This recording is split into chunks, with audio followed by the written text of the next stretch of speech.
আলাদা আলাদা করে কিন্তু রথগুলোকে সাজানো হয়। একাই মোটামুটি একটা মানুষের হাইটের হবে। এই অংশটাই কিন্তু লেখা রয়েছে ইসকন। কি অপূর্বভাবে সাজানো হয়েছে। ও তার ওদিকে পূর্ণ পরশুরাম রয়েছে। হ্যালো বন্ধুরা, তো কেমন আছো তোমরা সবাই? আমি আজকে চলে এসেছি তোমাদের জন্য আরো একটা নতুন ভিডিও নিয়ে। এই মুহূর্তে কিন্তু সবেমাত্র নামলাম পার্ক স্ট্রিট মেট্রো স্টেশন থেকে।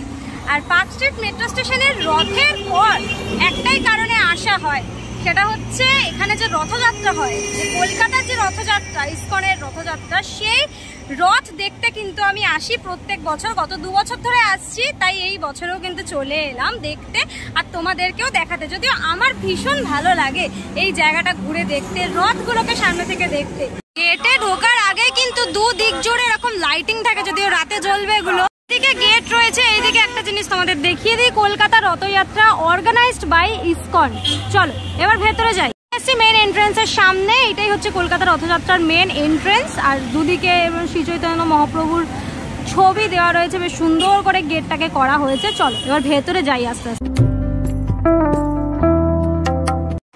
এখানে ঢোকার পরে তোমাদেরকে একটুখানি ইনফরমেশনটা দিয়ে দিই। এটা কিন্তু শুরু হয়েছে 8 তারিখ থেকে, যেহেতু 7 তারিখে রথযাত্রা ছিল। রথ সব পুরো কলকাতায় কিন্তু রথ ঘোরানো হয়েছিল, তারপর নিয়ে এসে কিন্তু এখানে রাখা হয়েছিল। প্রত্যেক বছরের মতনই প্রত্যেক বছর সেমভাবেই রথকে ঘোরানো হয়। যখন রথযাত্রা হয় সেই দিন জগন্নাথ মহাপ্রভুকে ঘোরানো হয় রথে চড়িয়ে, আর তারপর কিন্তু রথটা এখানে এনে রাখা হয়, সেটাও 7 দিনের জন্য।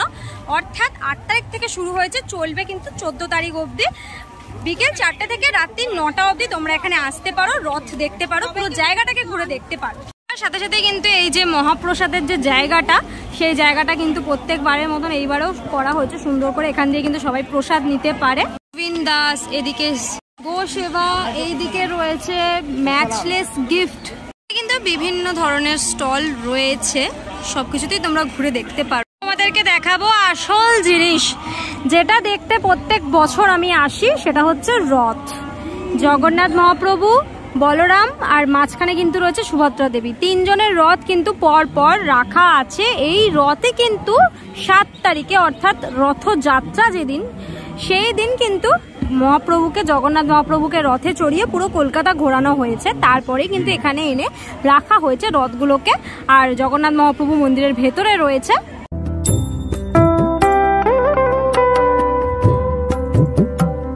চারিদিকের পরিবেশটা এত সুন্দর, তার সাথে সাথে জাস্ট আকাশটা দেখো কি অপূর্ব লাগছে দেখতে। তার সাথে সাথে কিন্তু 3টে রথ দেখতে পাচ্ছি আমরা, দারুণ।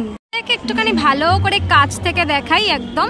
এইটা হচ্ছে জগন্নাথ মহাপ্রভুর রথ। যেই রথের যে ওপরের অংশটা, কাপড়ের যে অংশটা, সেখানে কিন্তু আমরা লাল আর সবুজ দেখতে পাচ্ছি।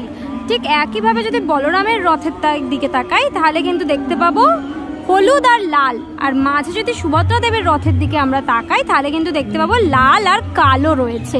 এইরকম কিন্তু রং আলাদা আলাদা করে কিন্তু রথগুলোকে সাজানো হয়। এই যে রথের যে অংশগুলো তোমরা দেখছো, পুরো অংশগুলোই কিন্তু ফুল দিয়ে সাজানো, মানে বিভিন্ন জায়গাকে বিভিন্ন ফুল দিয়ে সাজানো। ম্যাক্সিমামটাই আমি গাঁদা ফুল দেখতে পাচ্ছি। আর এরকম সামনে সামনে কিন্তু লাইটিং রয়েছে, সেই লাইটিংগুলো এখনো জ্বালানো হয়নি। একটু অন্ধকারটা হলে কিন্তু জ্বালানো হবে লাইটিংগুলো। 3টে রথ পরপর রাখা হয়। মানুষ কিন্তু এই 3টে রথকে প্রদক্ষিণ করে, হাতে মালা থাকে, সেই মালা জপ করতে করতে কিন্তু 3টে রথকে প্রদক্ষিণ করে একবার করে। দেখতে পাচ্ছ মানুষজন কিন্তু অলরেডি রথ প্রদক্ষিণ করছে। আচ্ছা, রথের কিন্তু মানে জগন্নাথ, বলরাম, সুভদ্রা 3টে রথের কিন্তু আলাদা আলাদা নাম থাকে। আমি তোমাদেরকে বলেছি, আগেও বলেছি, কিন্তু এইটা হচ্ছে তোমার নন্দী ঘোষ। জগন্নাথ দেবের যে রথ, তার নাম কিন্তু নন্দী ঘোষ। আর এইটা কিন্তু হচ্ছে সুভদ্রা দেবীর রথ। সুভদ্রা দেবীর রথের নাম কিন্তু হচ্ছে দর্পদলন। কিন্তু রয়েছে বলরামের রথ, বলরামের যে রথ, তার নাম কিন্তু রয়েছে তালধ্বজ।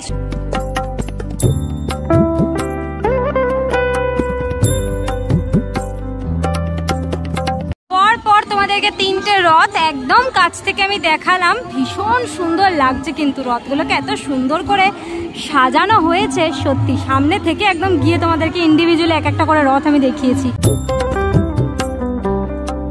যে উচ্চতা উচ্চতা, প্রতিটা রথের উচ্চতাই কিন্তু অনেকটা। আর জাস্ট রথের চাকাটা তোমাদেরকে একটুখানি দেখাই, একটা চাকাই মোটামুটি একটা মানুষের হাইটের হবে। জাস্ট দেখো চাকাটা দেখো, মানে একটা চাকার হাইট তো মোটামুটি আমার হাইটের থেকেও বড় লাগছে দেখে। তোমাদেরকে পর পর দেখালাম তিনটে রথ।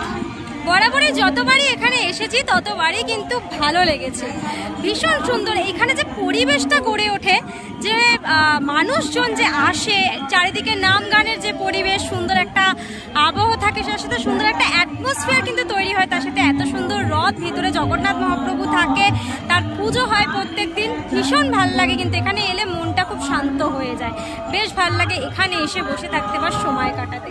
তোমরা যদি চাও অবশ্যই আসতে পারো, কিন্তু তোমাদেরকে টাইম বলে দিয়েছি কবে থেকে কবে অবধি এই রথ থাকবে, সেই টাইম সেই দিনও তোমাদের বলে দিয়েছি, তোমরা তার মধ্যে এসে ঘুরে যেতে পারো।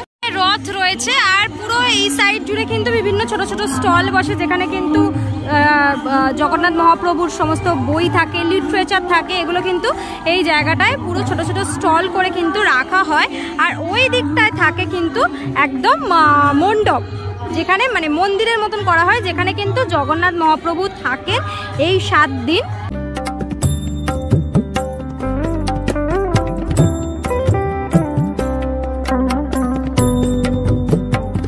আকাশটা না দেখিয়ে থাকতে পারলাম না, জাস্ট দেখো কি অপূর্ব লাগছে। মাঝখানে মাঝখানে কালো কালো মেঘ, তার মাঝখানে মাঝখানে সাদা সাদা মেঘ, তার মাঝে রয়েছে জগন্নাথ মহাপ্রভুর মন্দির।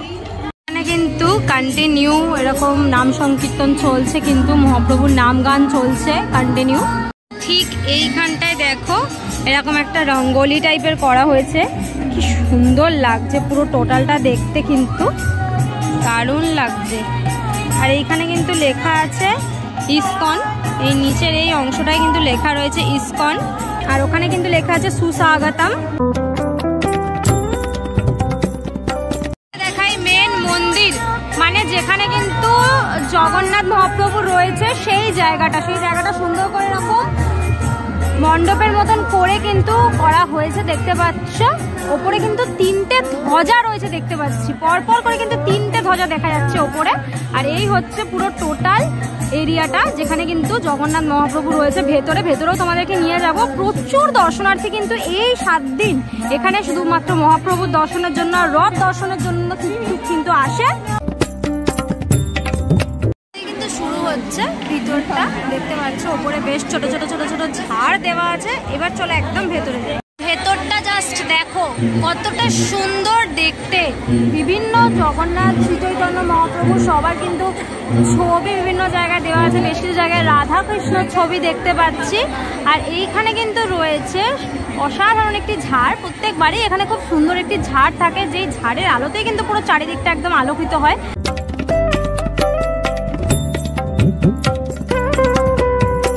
একদম সামনে মহাপ্রভুর সামনে দেখতে পাচ্ছ জগন্নাথ, বলরাম, সুভদ্রা রয়েছে কিন্তু একসাথে, অপূর্ব সুন্দর সাজানো কিন্তু রয়েছে দেখতে পাচ্ছ। চারিপাশটাও দারুণ করে সাজানো। এখন মহাপ্রভুকে দেখতে পাচ্ছ হাওয়া করা হচ্ছে, কিন্তু ময়ূরের পেখামালা পাখা দিয়ে কিন্তু হাওয়া করা হচ্ছে, ভীষণ সুন্দর লাগছে কিন্তু দেখতে। একটু কাছ থেকে তোমাদেরকে দেখাই, জাস্ট দেখো ঠাকুরকে কি অপূর্বভাবে সাজানো হয়েছে, দারুণ লাগছে, ভীষণ সুন্দর লাগছে কিন্তু দেখতে। যতই দেখো ততই কিন্তু দেখতে ইচ্ছা করে মহাপ্রভুকে, দারুণ। ভিতরের পরিবেশটা কিন্তু খুব শান্ত একটি পরিবেশ।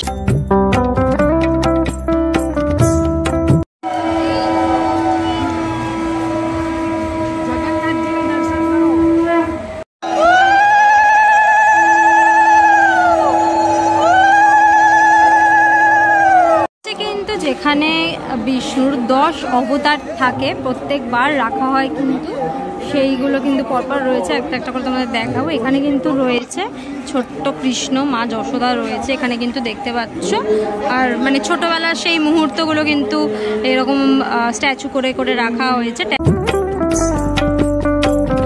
ট্যাবলোটা রয়েছে, এখানে কিন্তু অনেকগুলো অবতার একসাথে রয়েছে, পূর্ণ, বরাহ, পরশুরাম, রাম, ওদিকে রাম রয়েছে, এদিকে বুদ্ধা রয়েছে, আর এদিকে রয়েছে কল্কি অবতার, আরও মানে অনেক কটা অবতার কিন্তু এখানে রয়েছে।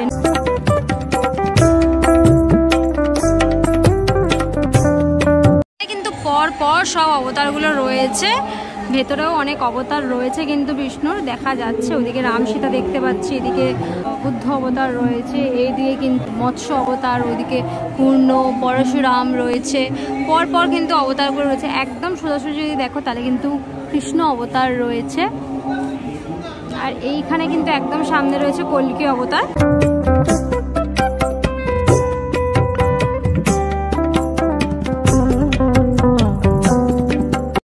মাঝে রয়েছে শ্রী চৈতন্য মহাপ্রভু, আর দু সাইডে কিন্তু কৃষ্ণ রয়েছে, এদিকে রাধা রয়েছে দেখতে পাচ্ছি। মন্দিরের পাশটায় কিন্তু একদম বাচ্চাদের কিডস জোন করা হয়েছে, বাচ্চাদের চড়ার সব জিনিসপত্র রাখা আছে। আর অলরেডি কিন্তু লাইটগুলো ইতিমধ্যে জ্বলে গেছে, এখানে বাচ্চাদের একটা দোলনা রয়েছে। তোমাদেরকে দেখালাম কলকাতা রথযাত্রা, যেটা কিন্তু শুরু হয়েছে 8 তারিখ থেকে, চলবে 14 তারিখ অবধি, বিকেল 4টে থেকে রাত্রি 9টা অবধি। অবশ্যই তার মধ্যে যদি তোমরা আসতে চাও এসে ঘুরে যেতে পারো, আশা করি তোমাদের ভালো লাগবে। সাথে এত সুন্দর 3টে রথ দেখতে পাবে, জগন্নাথ মহাপ্রভুর দর্শন করতে পারবে, আর চারিদিকের পরিবেশটা তো এত সুন্দর। আজকে তোমাদেরকে সেটা ভিডিওর মাধ্যমে দেখালাম ছোট করে, কত সুন্দরভাবে জায়গাটাকে সাজানো হয়েছে, জগন্নাথ মহাপ্রভুর রথ দেখালাম, মহাপ্রভুকে দেখালাম ভিতরে গিয়ে। কেমন লাগলো তোমাদের ভিডিওটা? তোমরা কেমনভাবে রথযাত্রা পালন করেছো বা করতে চলেছো সেটা অবশ্যই আমায় কমেন্ট করে জানিও। আজকের জন্য এতটাই, দেখা হবে আবার নেক্সট ভিডিওতে। ততক্ষণের জন্য তোমার সবাই ভালো থেকো, সেফ থেকো, বাই, টেক কেয়ার।